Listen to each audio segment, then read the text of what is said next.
Hey, Internet Bestie. On my mission to learn all the things about the oldest period care brands out there, I came across some wild things. Like this ad from Lysol that said that husbands are leaving wives for not putting Lysol in their vaginas to douche. What? There were honestly so many wild things we need to discuss. So let's dive right into the oldest period care brands and some of their really wild, ridiculous advertisements. So I'm going to get into the wild ads, but first I want to dive into a bit of the history of menstrual care. Let's start with Johnson & Johnson, as they're one of the oldest brands to produce menstrual products. In 1896, the company introduced Lister's towels, which was one of the first disposable menstrual pads. The brand Modest was later introduced by Johnson & Johnson in 1926. And like Lister's towels, their first product was disposable menstrual pads, but they later moved to tampons and other period products as well. And back then, we were made to feel embarrassed about something as natural as a period. So much so that Modest was given out silent purchase coupons to avoid people knowing that you were purchasing menstrual products. This way, you could present the coupon silently to your cashier and they would get your product and edit with your other items without anyone knowing what's going on. And much of the taboo and not speaking about periods is still very much around today, which is why I try my darndest to remove the mystery and speak openly about periods and period care. It was so bad that a majority of the ads from Modest played on the fact that you wouldn't know what was inside of their box. Like this one here shows that if you wrap it up in pretty wrapping paper, no one will know what's inside. But I mean, that's the case with anything, but whatever. Another thing I noticed was that there was a ton of writing on those ads back then. And baby, we just don't have that type of attention span these days. And after Modest, Johnson & Johnson introduced Stay Free back in the 1970s. And Stay Free can still be found on many shelves today, though their shelf space is getting smaller and smaller. And that's simply because there are more innovative brands out there these days.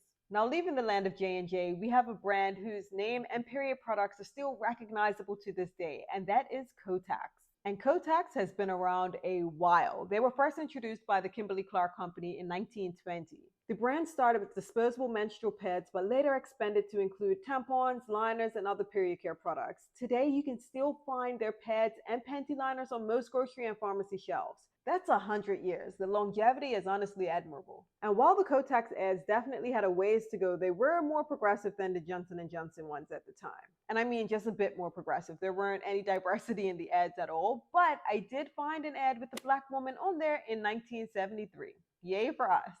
And I'm aware this is coming right after the popular Motown era, so a lot of this was likely just to capture a new audience and a lot of new audiences' money, but I was happy to see some representation, even if just a drop. I also found a Mother's ad that had a black woman in there from 1959 as well. Again, these ads were few and far in between, but they existed, which, I mean, I'm surprised. I didn't expect to see myself reflected anywhere in these ads, so I was quite... well, impressed would be a stretch. I was surprised. We'll just leave it at that. And when I was looking at these old ads, I felt so grateful for where we've come as far as period care and the revolution and evolution of it all. Because, man, the things they had to deal with back then. Like this ad right here by Kotex was sharing that you no longer needed pins and that there was an adhesive to keep your pad in place. Whew, we've come a long way. Tampax is another one that's been around for a while, and they were founded in the 30s by Dr. Earl Haas. Tampax was the first tampon brand to be sold widely throughout the United States. And what I noticed looking at the Tampax ads is that they were on a mission to teach people about tampons and tampon use because it was something that was foreign to many. Now it's the menstrual cups and menstrual discs that are foreign, and we're trying to teach and introduce you to those.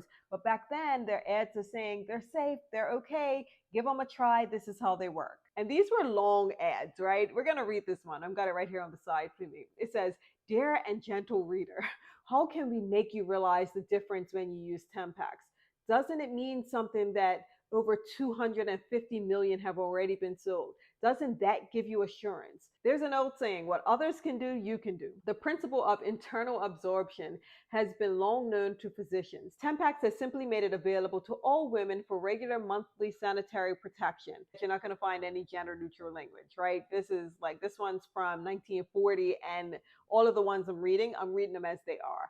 Tampax has simply made it available to all women for regular monthly sanitary protection. No pins or belts, no chafing, wrinkling, no odor conform, that's a lie. No disposable troubles. Tampax is made of pure surgical cotton, greatly compressed. Each is hygienically sealed in dainty patented one-time use container. I realized that many of these brands loved the word dainty. They were using them for everything. The pads, the tampons, all the things. Dainty was like the word. Your hands never touch the Tampax and the user is unaware of it. Tampax is now made in 3 sizes: regular, super, and junior.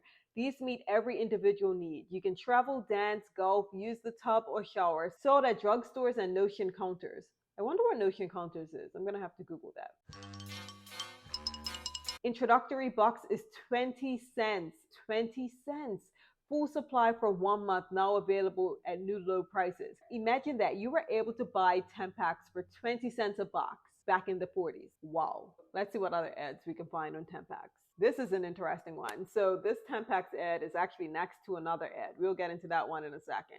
But this Tampax ad said, didn't know it was so simple to use Tampax. This is smart marketing because they were marketing from the user's perspective as opposed to just telling you use it and you'll like it. So they were making it, I mean, these models, there's no guarantee they were actually using it, but it was smart marketing, I have to say. It's a new and happy experience when you begin using Tampax for monthly sanitary protection. The whole process becomes simpler because Tampax is worn internally and calls for no complicated harness or belts, pins, and pads. The insertion is simple, disposal is simple, and so is the act of changing. Tampax is so compact that a month's supply will slide into your purse. Will it though? How big's that purse? So sharing that you can wear it to swim and all of that kind of stuff. Like, it's a decent ad for back when it was, right? But let's look at this ad it's next to. This one says, good looks for mothers and daughters, and it's teaching you an exercise that it shares is supposedly able to keep flesh away from the hips and the waistline. What? These exercises look ridiculous. We're gonna move on. My mind is blown looking at the price on these ads. 2 dozen pads for 85 cents. 85 cents. Let me know in the comments how much you spend on a monthly basis on period care. And these, of course, are just a few examples of some of the oldest brands out there, just because a lot of these names are still familiar with you today. Because we know that even before 1886, when Johnson & Johnson started creating these, that we had periods. So there were still things that we were doing to care for ourselves during the time of our period. Historically, we've used many absorbent things over the years, including rags, wool, and cotton to help manage our period. However, the concept of period brands as we know it today started around the late 1900s. And before panty liners and pads and tampons, one of the things that was commercially available first for period care was actually sanitary belts. These were introduced in the late 19th century, where you can attach pads made of cotton or other materials to the belt, which could be washed and reused. And before we dive further into some of those wild ads I was talking about earlier in this video, I think it's important to acknowledge the contributions of African-American inventor Mary Canner. She patented a unique version of the sanitary belt back in 1956. However, she created it long before that. She created it back in high school in the late 20s.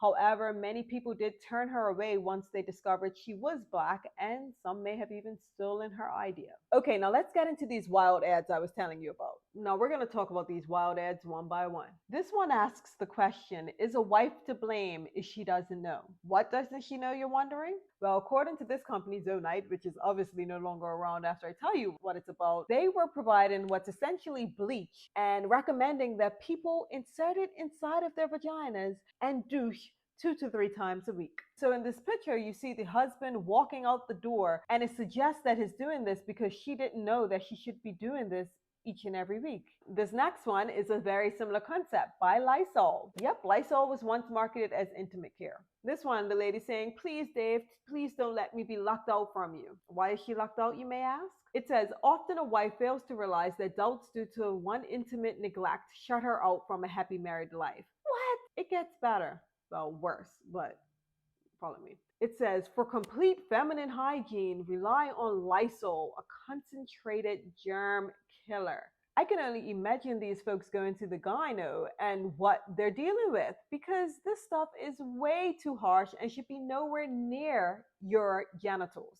They shouldn't be touching your vulva, and they certainly shouldn't be going inside your vagina. It says, new feminine hygiene fact, free new booklet of information by leading gynecological authority. So you mail this coupon to get your free booklet to tell you why you should be putting Lysol up your vagina.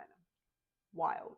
And this one's wild too. It says she's humiliated. Why didn't I read this book sooner? What book? What these coupons are sending you, by the way. Again, this is by Zonite. It says for newer feminine hygiene. This is so wild. The crazy thing is chemical douches like Zonite and Lysol and others were quite popular as feminine hygiene products up until the 1960s. And these ads all frequently shared how angry the husband was for his wife not knowing that she should be doing this with her body and mad at her neglect, and that's why he's leaving. Mind absolutely freaking blown. And this is just scratching the surface. If you want to dive into some more ads or talk about this topic a bit more, let me know in the comments and I'll for sure do a part 2, 3, and 4. We can make a whole series out of it because there's plenty of content and they're all equally wild. Let me know, what are your thoughts on how they were marketing back then?